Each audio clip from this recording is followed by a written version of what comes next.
What is up, everybody? What is up? I don't like the way that camera is, so give me 2 seconds there. For those of you that are watching for the first time, thank you so much. My name is Spaze. We're back with another episode of Bottle Banter with the Booze Nest. Um, Today's going to be a great show, too. We have somebody new in the neighborhood of guest, and somebody I think we're all going to appreciate as a guest as well. Um, but as you know, my Glen Cairn's empty. Probably have to do something about that too, now that I think about it. So here's a little teaser of who our special guest is. Few Spirits, ladies and gentlemen. Once he's ready to go, which I think I just saw he is, we're gonna bring him in. The master distiller of Few Spirits, Paul Hletko. What's going on, buddy? How are you? Yeah, doing good, Spaz. Hey, good to see you, man. You too, man. Correct me Happy if I'm Thursday. wrong. We met on Clubhouse, correct? Yeah. Yeah, It's, that was uh, ooh, that was a nice bottle pop cork there, and it happens more than once. So I like this bottle even more now. yeah, it's So a good quality glass. yeah, so obviously we got into that conversation on Clubhouse. Um, but for those that don't know you and that don't know Few Spirits, I'm gonna actually keep this bottle here in the shop. Why don't you go ahead and give them a little history of Few Spirits as well as yourself? And after you give that history, maybe talk about this bourbon here that we got. Sure. So, my name is Paul Hletko. I'm the founder and distiller at Few Spirits. We're a grain to glass distillery located in Evanston, Illinois, which is just immediately outside of the city of Chicago. Distillery itself is about a mile from the city limits. And what grain to glass means that we make our own whiskey. Grain comes in. We get all of our grains from Michigan, Indiana, Wisconsin, Illinois. We get some of our rye from Ontario, malted barley from the kind of Wisconsin, Minnesota area. And we mash it, we ferment it, we distill it, we age it, uh, harvest it, bottle it, and send it out. Grain comes into the distillery, bottles of liquor go out. And it's something that we're pretty proud of. Been in business now almost 10 years. We had our first sale August 3rd, 2011. So that's when we measure our lifetime from. We're making whiskey a long time before that, but until you sell something, it's a hobby instead of a business. So, we're coming up on 10 years, and in 10 years, we've grown from distribution kind of in the Chicagoland area to the point where we are now distributed in 50 states, 36 countries. Few Bourbon is the number 2 selling craft grain to glass bourbon in the country, and Few Rye, which I believe we may be talking about later, is the number 1 selling grain to glass craft rye in the country. Been named Craft Whiskey of the Year, best whiskey in the world, whiskeys to live for, all sorts of really big awards and so on. But what we're really all about isn't any of that. What we're really about is exactly what you're doing right there. And what we're about is the whiskey in the glass. Making sure that it's good whiskey, tastes different. It's not going to taste like other whiskeys you've had, but it's going to taste good. It's going to have all the quality you want and expect. And it's going to be really fun. That's the thing about whiskey is it's supposed to be fun. Yeah, and just like everyone else says too, it's not only is it supposed to be fun, it's supposed to be shared. Yeah. It's supposed to be opened. Just like you saw. It still does it, which is a beautiful thing.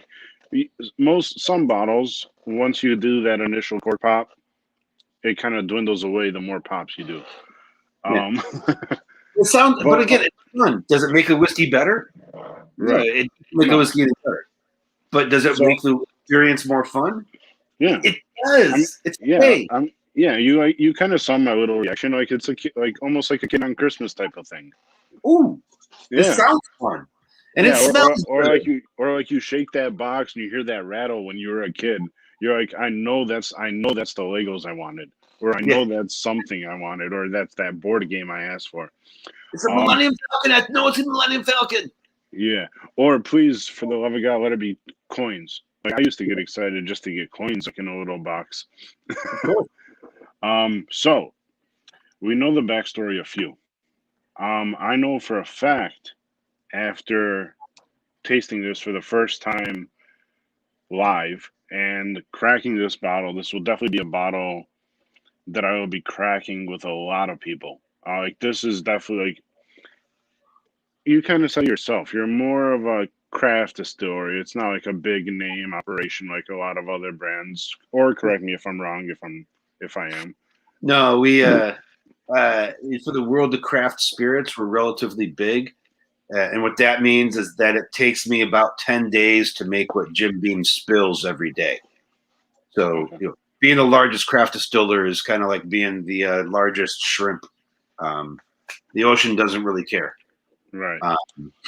You know, but we've had some luck. I mean, I grew up in Michigan and been making whiskey now for 10 years and having a good time.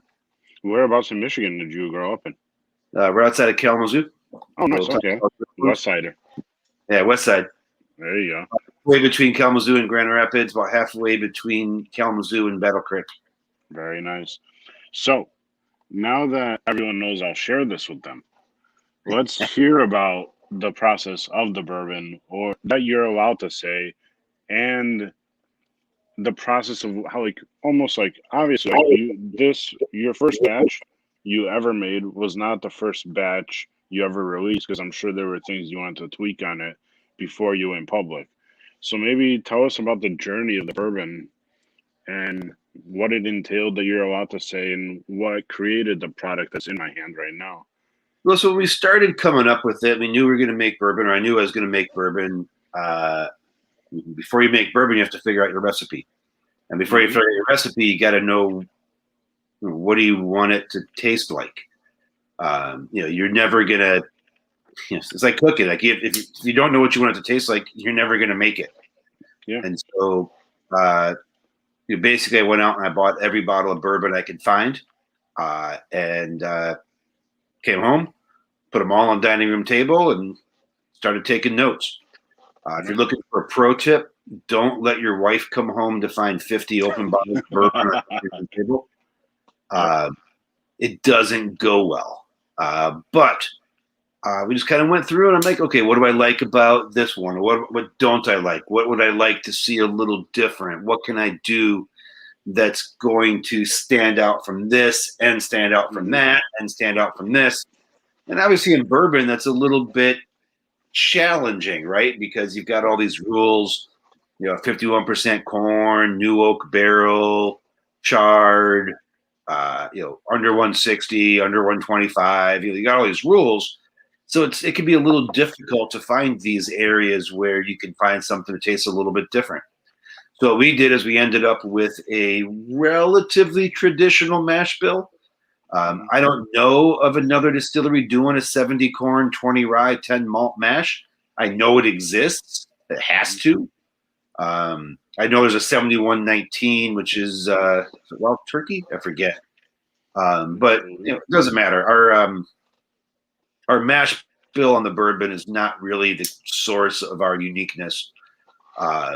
What we do is we ferment a little different. We use a Belgian beer yeast for the ferment, and that gives us a lot of this really nice kind of cinnamon and cassia spice.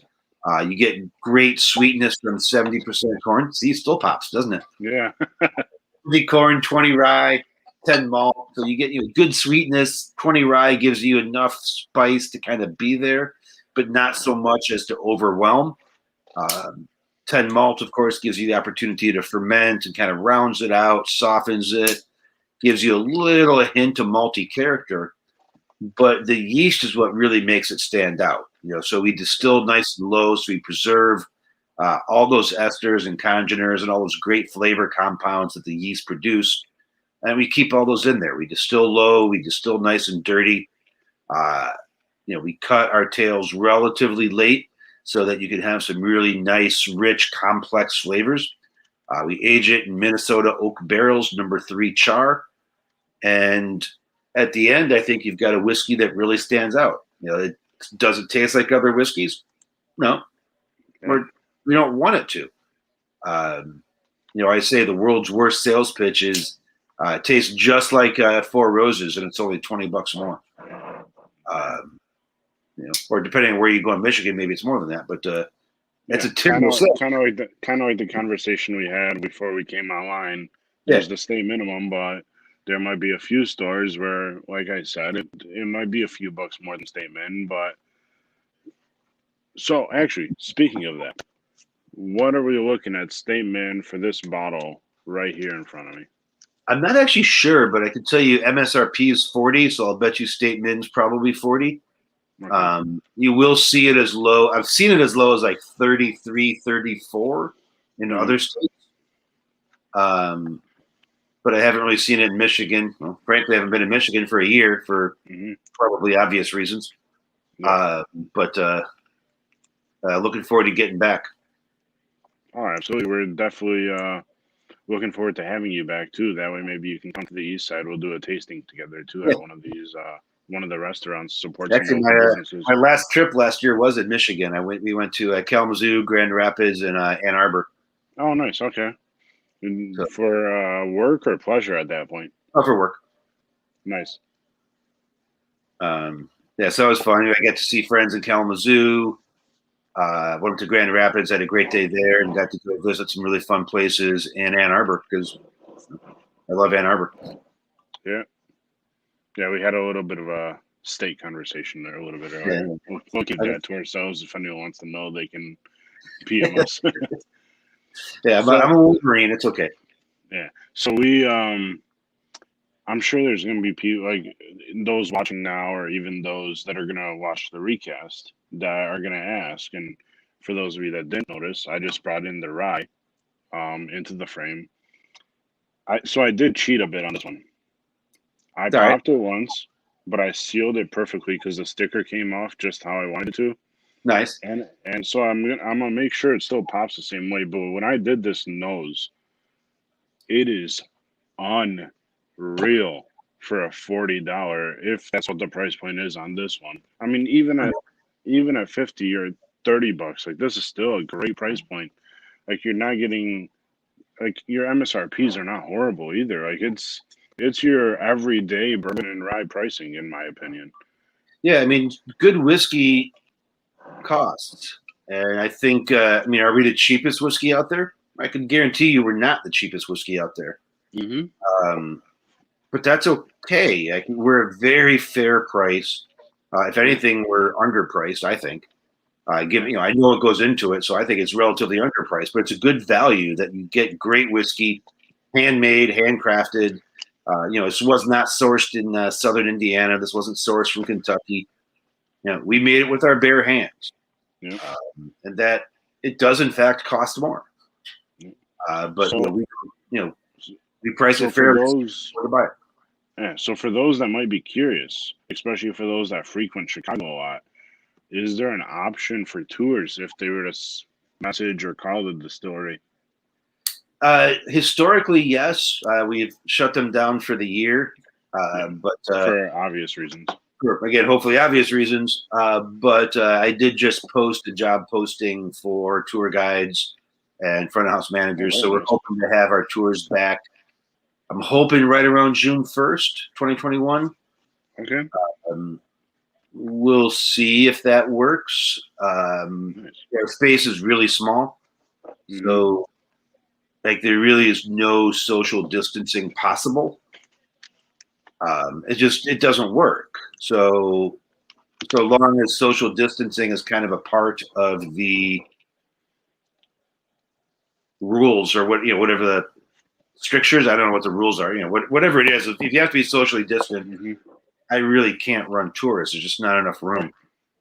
But hopefully they'll come back because, we love showing off what we do. It's a cool building. It's, you get this amazing experience where you can come in, you can see the sights, you can smell the smells, hear the sounds. Like that sound right there. Exactly. But whiskey is it's a sensory experience. But it's also the nose, and it's the sound, and it's the conversation you're having with your friends. It's the sharing and the commiserating and the celebrating. That's what whiskey's about. And so with the rye you're pouring, it's the inverse of the mash bill. So 70% rye, 20% corn, 10% malt. which is a relatively unique mash bill. It has been copied by a little distillery in Lynchburg, Tennessee, but we were here first with it. So Okay. maybe someday that little house will make something of themselves. But whereas then when the bourbon uses the beer yeast, the rye uses a wine yeast out of the Loire Valley. So think jammy French red wines, plums, pears, tart cherries, all kind of in the mid to the finish. Lots of, plenty of spice. It is 70% rye. 20 corn is going to give it a little bit of balance, a little bit of sweetness. And that yeast is going to give it some really nice fruits, fruit flavors. Subtle. I mean, there's no fruit flavor added or anything. It's all just the yeast. It's all real whiskey. Give me 1 second. We may have lost the Facebook, so I'm going to try fixing that real quick. You got to have the book of face. Exactly. Had a quick glitch on my computer. We should be good in a second or two. No worries. It's the joys of going live, right? Live TV is the best TV. Exactly. But yeah, I mean, so the bourbons are number one seller, but the rye is what kind of, I think, put us on the map. I got named Whiskey Advocates Craft Whiskey of the Year a couple of years ago, and that really brought us a whole bunch of like instant credibility with whiskey people as well as distributors, journalists, and so on. The whiskey trade very quickly goes, all right, Few Spirits is one I got to pay attention to. They tried it, they liked it, and that's really just kind of continued to build. And it's been pretty fun. Sweet. Let me make sure we're good to go. I think we are.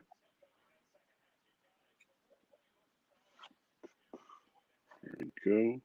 Bear with me 1 second. My bad, Paul. No worries.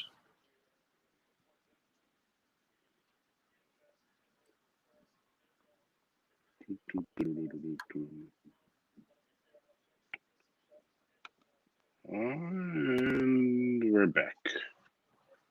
Yeah, welcome back. Sweet. All right, that was easy. So I was saying a few Whiskey Advocate magazine's Craft Whiskey of the Year and really kind of put us on the map. I think it's a very special rye whiskey and one that really doesn't have anything out there that's really quite like it. Most of the rye whiskey out of there comes out of Southern Indiana or out of Alberta. So it's the same distillery, 95% rye or 100% rye. It's a great whiskey. But there's all you can. It's just dominated by the rye grain. So by including 20% corn, you get a little bit of extra balance, and then by using a non-distiller's yeast, you get some really nice extra flavors. Again, those fruit flavors we were talking about, and you can kind of compare them. We've had several people comment that Few Rye drinks like a bourbon, and Few Bourbon drinks like a rye. Because you get that based on this, like the baking spices in the bourbon versus sweetness in the rye. I can see why people say that, but at the same time, like, just to bring up one of the barrels that I did with the club that I'm in, we did a Knob Creek rye, for example. Like, that was one of the truest ryes from Knob Creek I ever had. But that was just a bad idea of, okay, what's so different about it, right? Like, I'm sure you get this question all the time. What makes Few Spirits so different to everything else? And you know what? Be my guest and answer that too, because I'm sure a lot of people are curious about it. Honestly, I think there's a lot of things that help to make us different, but what really at the core and at the core center essence or whatever you want to call it, I think it's our fermentation. We take the approach of making our whiskey in the fermenters, whereas a lot of other people take the approach of making their whiskey in the barrel. And we age our whiskey, we age it to perfection. But we tend to use the barrels a little bit more shaping and processing rather than kind of the end all be all of the whiskey. We make our whiskey in the fermenters. We temperature control the ferment. We have custom built fermenters that nobody else would use because of the way we want to ferment. To me, what makes Few special is our fermentation. It's our yeast program. It's our yeast treatment. It's temperature controlled fermenters. It's all of that. Obviously, you can get great whiskey in the barrel. Kentucky and Scotland have proven that time and time again. Yeah.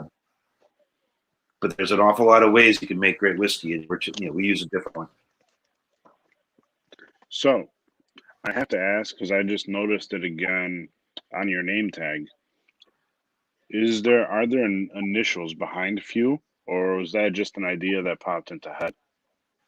So there's people that think that's true. The name few really just means that we don't make a lot. Okay. That's what it means. That said, we are located here in Evanston, which was the birthplace of the Prohibition movement across the U.S. And I'm the guy that killed Prohibition dead where it was born.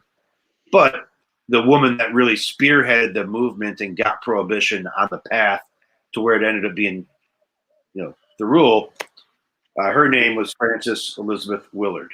And so there are a lot of people that see a similarity with those initials in her name or our name.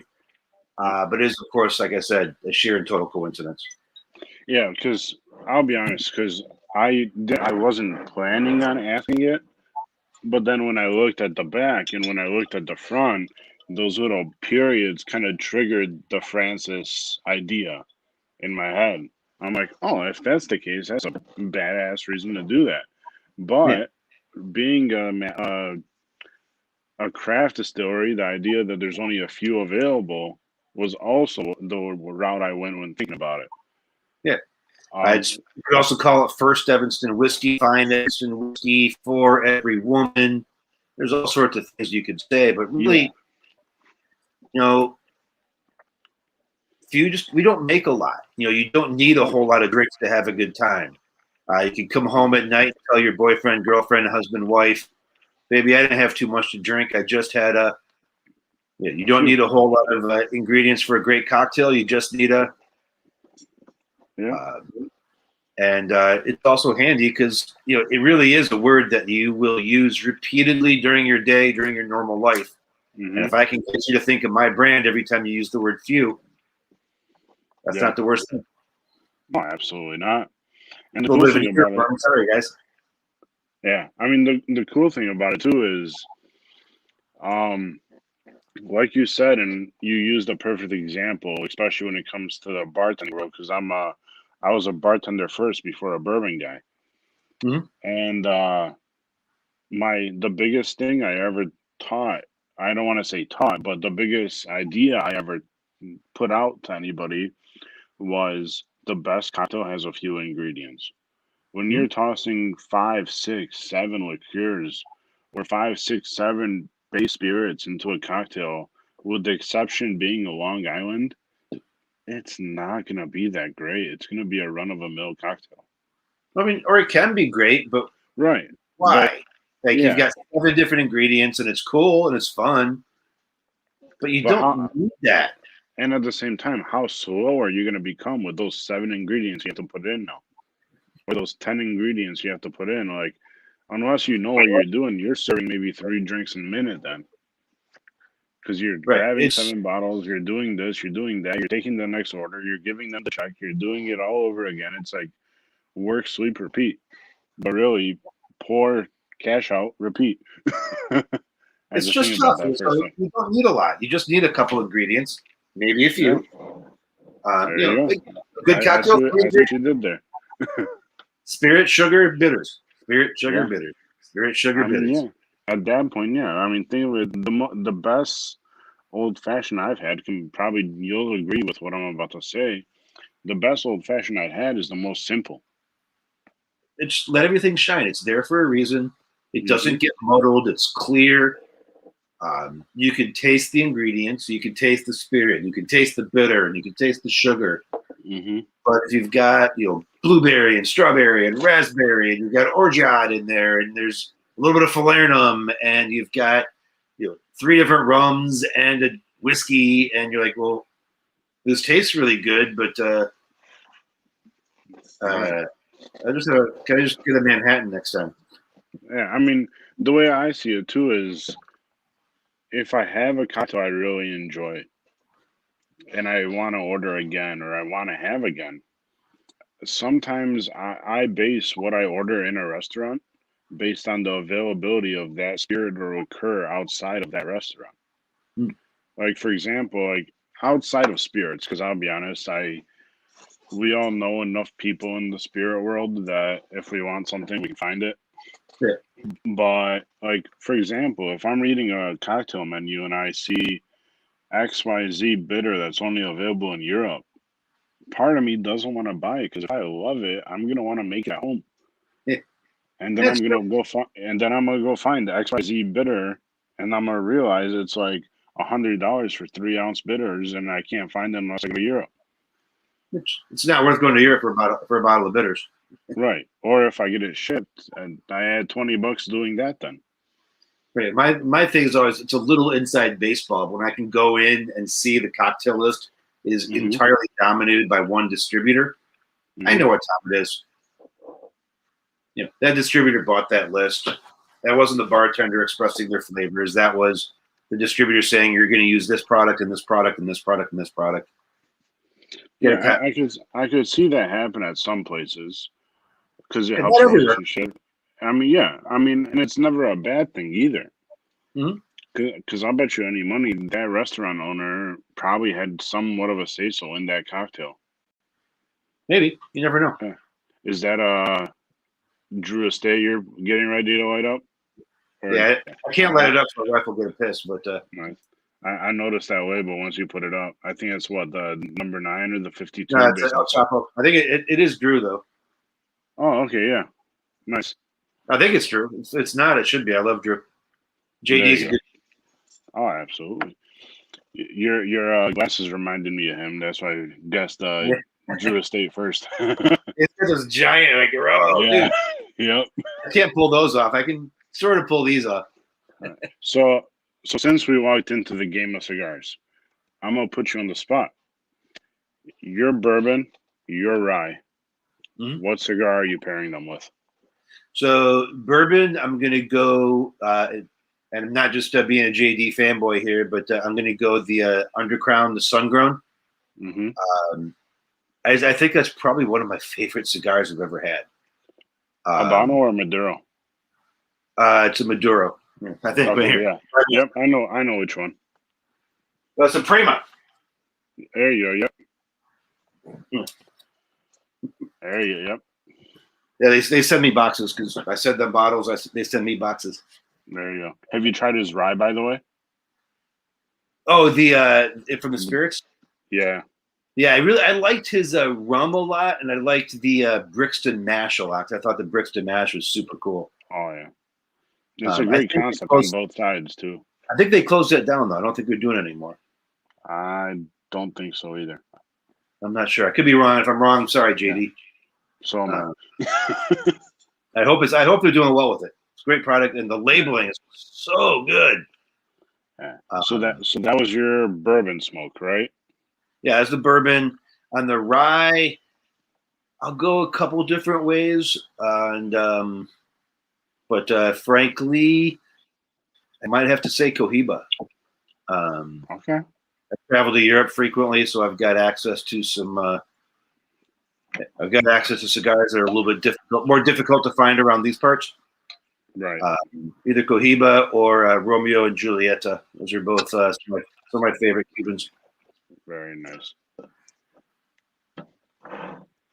Yeah, I'm gonna have to do another pour of this. I did a small pour of the bourbon, but I went a little heavier on the rye this time just because of that complexity in it. Yeah, it's we're really proud of both of them, but I really think that again they're different. You haven't had a rye like that because there isn't a rye like it. You can like it, you could not like it. I don't need everybody to like my stuff. I only need a few people to. Right. And I mean, I'll even put it this way too, and I'm sure you'll agree.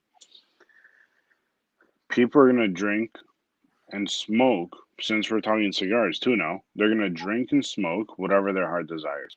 Mm-hmm. With most people, they paid for that. They're gonna drink it their way.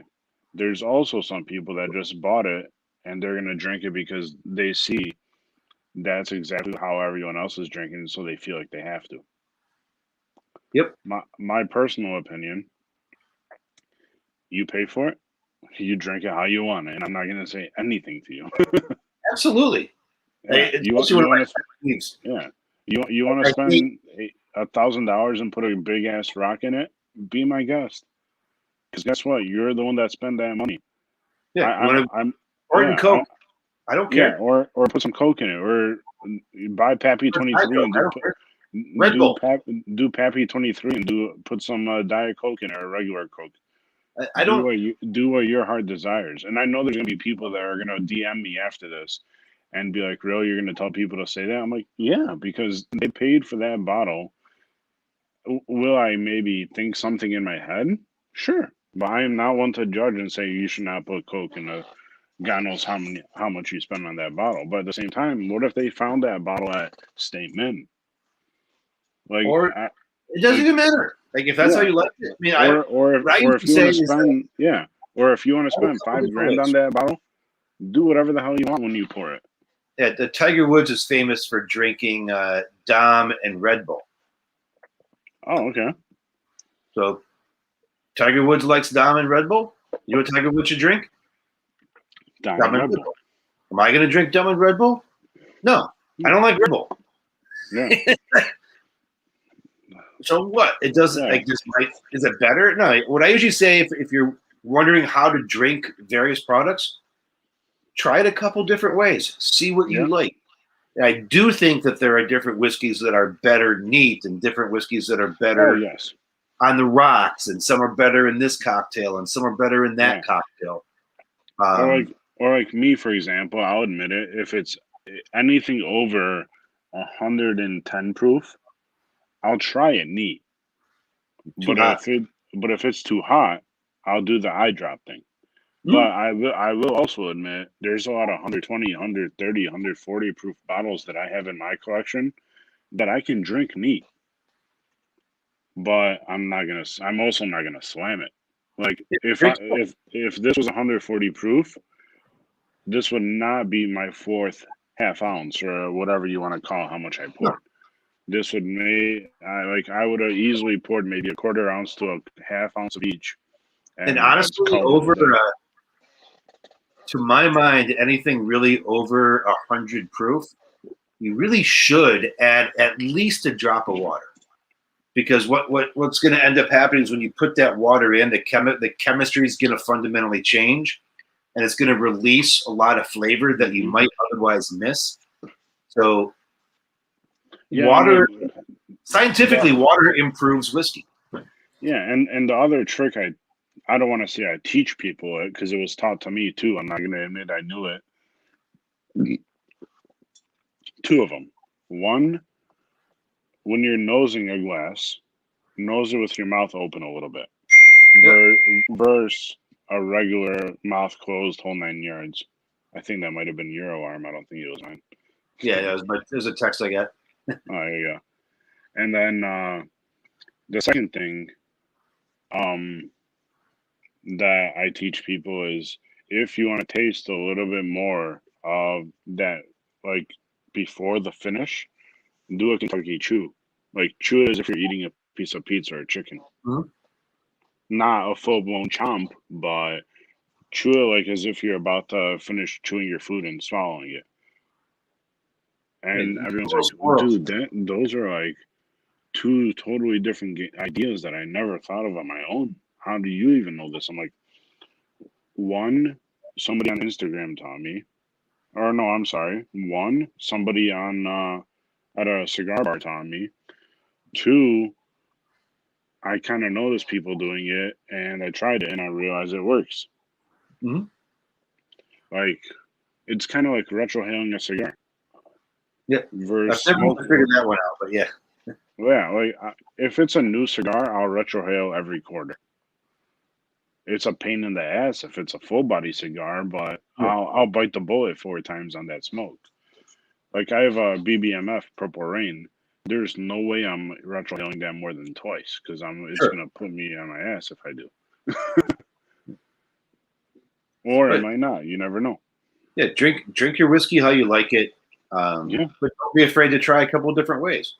People Absolutely. ask me, how do you drink your fuel? I'm like, well, I'll either drink it neat or I'll have a cocktail. Hmm. I don't like the texture of spirit and soda, so I'm never going to put it in Coke because I don't like the texture. Right. I mean, you don't like it that way. I don't. It's not personal. So since you brought out cocktails, I would go rye in old fashioned Mhm. and bourbon in the Manhattan. You're correct. I think they both No, make fantastic drinks that way. yeah, but My we can all, personal, since we're also talking about it too, that's also personal preference. of Someone course. else might try both of these and realize, no, no, no, no, no.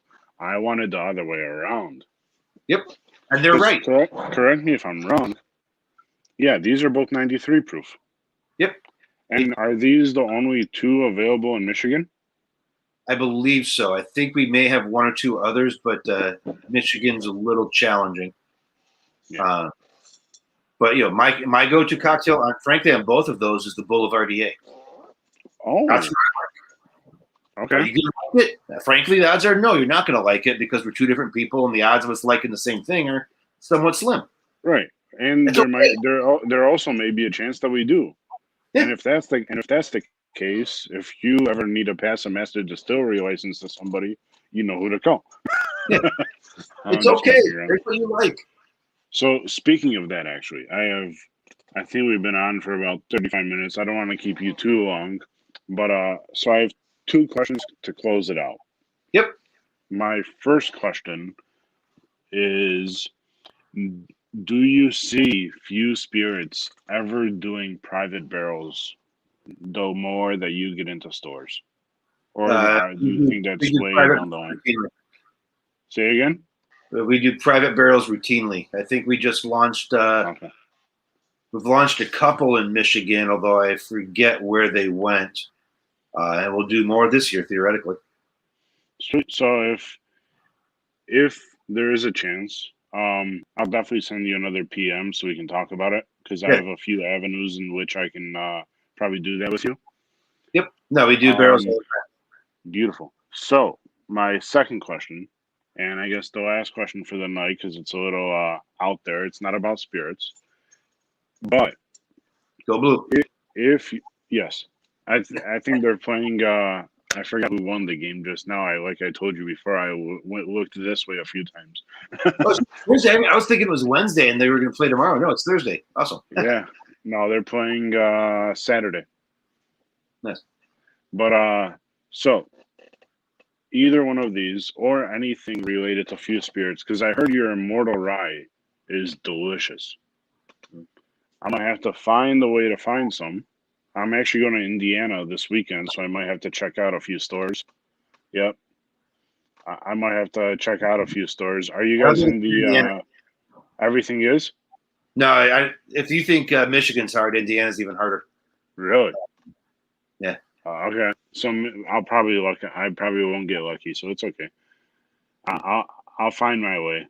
I'm sure anyone listening to this, if you have a way to get me one, I'll definitely pay for it. But anyways, any of your collection, anything that you have ever made for few, who, if you could have a pour with anybody, who would it be? Which pour are you having, and why did you pick that person in pour? So if I could pick one person, well, I'm gonna call two people, but it's the same person, sort of. Yep. My grandpa on both sides. My grandpa on my dad's side was just truly one of my heroes. Mm-hmm. And I truly miss him every day. And my grandpa on my mom's side was at least largely the inspiration for starting Few. So before World War II, his family owned a major brewery in what's now the Czech Republic. In 1939, Nazis invaded, confiscated the brewery, and murdered the whole family in the camps. And although he survived, he never got the brewery back. And it was when he died that was kind of the inspiration to start the distillery, at least in part, so that I could go to his grave with a bottle, bring a bottle for him, bring a bottle for me, and kind of share a drink together. So if I could pick one guy to actually share a real drink together with, it'd have to be him. Look at all I've done to share a drink with him after he passed. If I could share a drink with him live, that would be beyond special. Beautiful. So would it be the bourbon or the rye or whatever you got your hands on first at that point? Honestly, it would be a special product that I made that has never been sold and never will be sold. I made a whiskey out of the family beer recipe. I made it once. I won't make it again. The only way you can get it is via me. There's one bottle that I released to the public. It was a charity donation, and that's the entirety of it. It's a personal whiskey. It's just for me, and I'll share with him. That's good. I love the story, and I definitely respect the answer that you gave to that question, because it's always family that we run back to for anything in life. It's the only thing that matters. Yeah. So at that point, Paul, I want to say thank you again for jumping on. Thanks, if man. you have any closing remarks, be my guest. But I definitely appreciate you jumping on. For everyone watching, if you're not following Few Spirits on Instagram, give them a shout. Are you on any other social media platforms as well, or is it just we're Instagram? on all the social medias at Few Spirits or fewspirits.com. You can find us all over the country. Give us a shout. If you have any trouble finding it, reach out to us via any of the socials or info@fewspirits.com, and we'll do our best to help get you set up. Yeah, and if any of my followers have any questions too, I'll do my best to answer anything. If not, I'm gonna point you right at Paul because he's just a bundle of knowledge at this point about anything Few.